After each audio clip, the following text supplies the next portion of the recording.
Hello, everybody. How you doing? I'd like to welcome you guys to another podcast. This is going to be Wealth Transfer Part 6.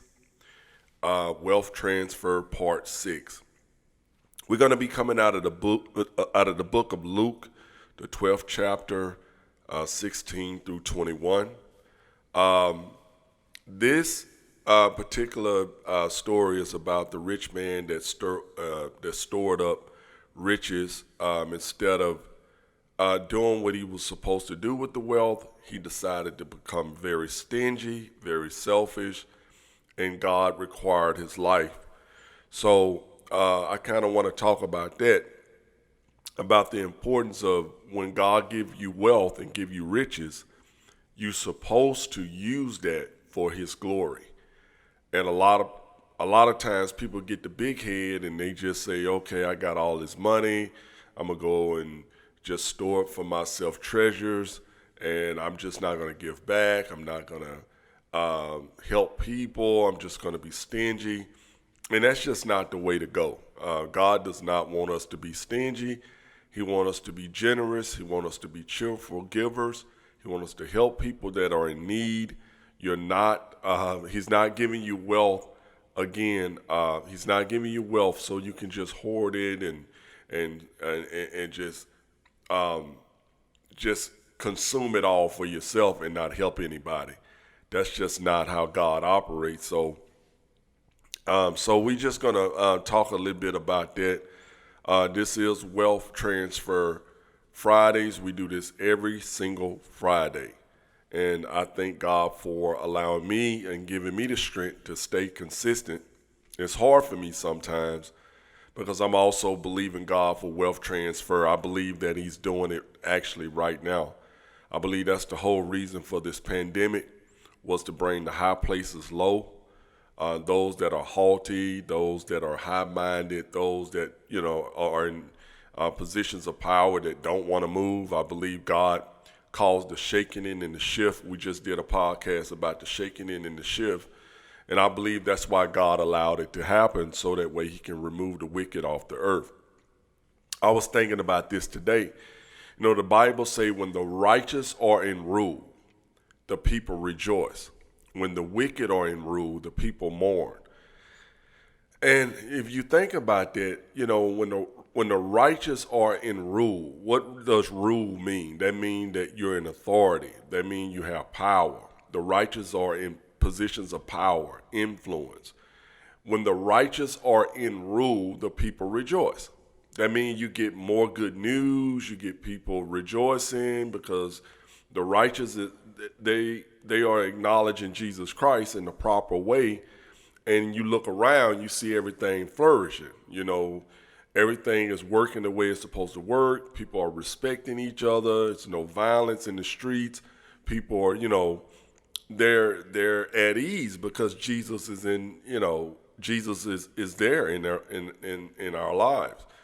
And so that's the benefits of the righteous being in rule. And I preach on this all the time. I want the righteous to be in rule because for some reason, this world, and it's all over the world like this. I mean, this foolish behavior of having this, I don't know if it was just bad home training or just bad upbringing. I don't know what it is, but most people do not honor God when it comes to stuff. And I don't think they was raised by their parents to really honor God. Nobody is really raised by their parents. We should, just like the Bible say, you should train up a child in the way you will want him to go. When he gets older, he won't depart from it. That should be the way that people ought to raise up their sons and daughters, but they don't do that. Most people just kind of just let their sons and daughters just be in the world, whatever kind of way. They don't give them any wise or biblical counsel. They end up, not being good. They end up going astray. They end up being a prodigal son or daughter. And that's what happened, man. So, but when you have the righteous in rule, the people rejoice. That means more positive things happen. If we had the righteous in rule right now, today, during this pandemic, coronavirus, all this stuff that's going on in the world, shootings, black crime, Black Lives Matter, racism, all of this stuff that's in the world. Just imagine if the righteous was in rule. People would rejoice. You'll get more Jesus. You'll get Jesus back in the schools. You'll get Jesus back in the marketplace. You'll get Jesus back in relationships. You'll get Jesus back in families. And you will see a big difference. So when the wicked are in rule, the people mourn. Bad things happening like what's happening now. If you look at the leadership just all over the world, it's wicked men and women are in power and in rule. And the Bible say that you're not going to have a positive outcome when you got the wrong people in position. So let's go ahead and read what's happening with this wealthy guy. Watch the arrogance that's going on with him. This is the problem here with a lot of rich people. The Bible say a rich man or a rich fool put their trust in riches, and not knowing that, they're not doing anything but stacking it up for somebody that didn't work for it. I mean, you're gonna hand it over. If you're a wicked person with wealth and riches, you're not gonna continue to have the money. I'm telling you, I know you're not. Now, the reason why I can say this with absolute confidence is because God has raised me up, and I don't know. He just raised me up that I'm like the Timothy in the Bible. My name is Timothy, but I'm like Timothy in the Bible. I cannot stand the wicked prospering. I just do not like it. And I can't do anything about it, but I can go to God and I can pray and I can make sure that they don't get anything. So that's just one of me. Just imagine if God raised up others like me and we come against the forces of darkness and we stop these people from getting money, because they can't get money. I mean, they don't have any power. They don't have God. They don't have Jesus. They don't have the Holy Ghost. How are they going to get any money? I mean, I told you that witty inventions, ideas, and concepts comes directly from the Lord. And he has to give you a download. If you don't get that download, you're not going to know what to do. I know what I'm talking about here. It's certain things that God has revealed to me that he hasn't revealed to anybody else. It's kind of like the thing that happened with Peter. When Jesus asked Peter, "Who do men say I am?" And Peter said, "Some say you this, some say you the prophet, some say you this, some say you that." But he asked Peter, he said, "But who do you say I am though? I want to know from you, who do you say I am?" And Peter said, "You are the Christ. You are the Son of God." And watch what Jesus said. He said, "Flesh and blood did not reveal this to you. My Father in heaven revealed this to you." See how he got that revelation? You see how God had to give Peter that revelation that Jesus was the Messiah, where everybody else was kind of like floating around, didn't know who he was, even though they're seeing miracles and they know that he was different, he was special, but they didn't acknowledge him for who he was. Peter acknowledged Jesus for who he was, and that's why Jesus said to Peter, "Hey, flesh and blood didn't reveal this to you. My Father in heaven revealed this to you." And that's what's going on right now. And that's why I keep saying what I'm saying.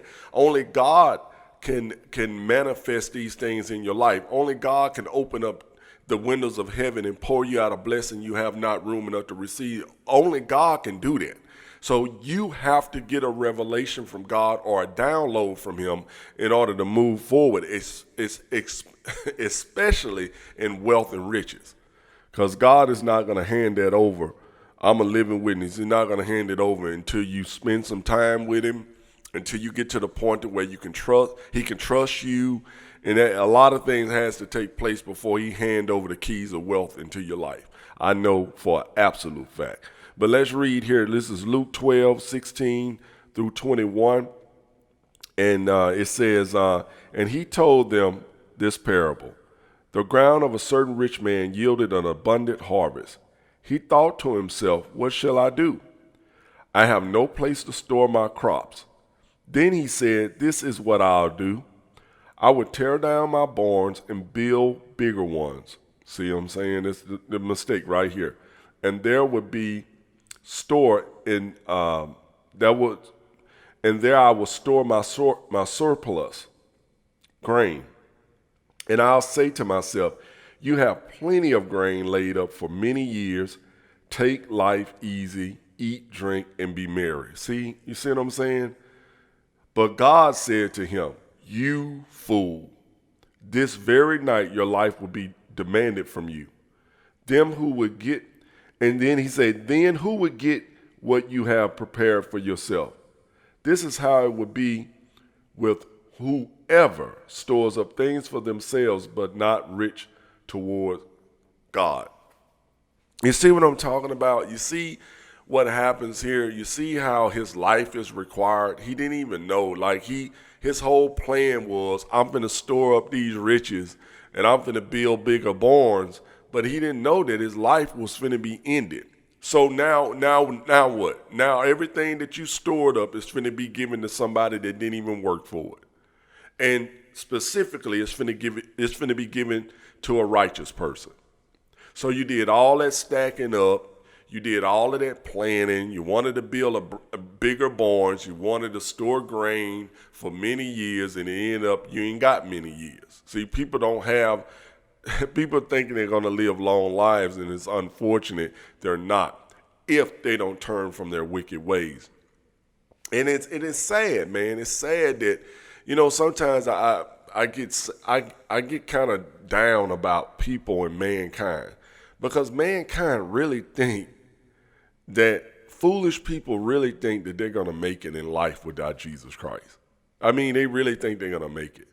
And that bothers me. I mean, I'm like, come on, why would you even think that you can make it in this world without Jesus?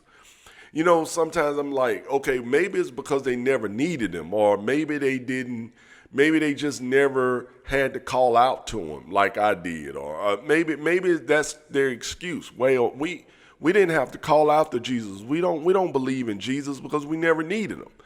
But sometimes I think of that. How could you go? I mean, that's not even true, because there's certain things in your life that happen that only God can come through for you on. So you can't sit up and say that you can do this on your own, because I know you can't, because it's certain doors that you needed to open that only God can open. It's just certain things. I believe God does that. He puts a part of himself in every human being. That way, every human being will have to call out to him eventually. I mean, let me say that again. He puts a piece of himself in every human being, whether they're evil or good. So that person can call out to him when they can't think of anything else. It's just something he does. It's just something he puts in all mankind. That's why the daddy thing is big to a kid. First thing a baby says coming up, when they first learn how to talk, or when they trying to talk, they say daddy, daddy, daddy. They say dada. They say that. That's what they say, because that's how powerful God is. He's daddy God. He puts that daddy instinct inside of every human being so you could call out to him. Man, that's good, man. That's powerful. He puts that daddy instinct inside of everybody so you can call out to him when you need him, because we all need him. So I just want to thank you guys for tuning in to another Wealth Transfer podcast. This is Wealth Transfer Part 6. Remember, we do this every single Friday. I'm not going to ever miss it, and I'm just going to stay consistent, because I know how powerful it is to stay consistent, because not only do I minister to you guys, I minister to myself. I bless your family. I speak prosperity over your life. And again, when God give you the wealth, don't be stingy. Don't be selfish. Don't store it up for yourself. Give and help others. I love you, and I'll see you on the next podcast. Take care.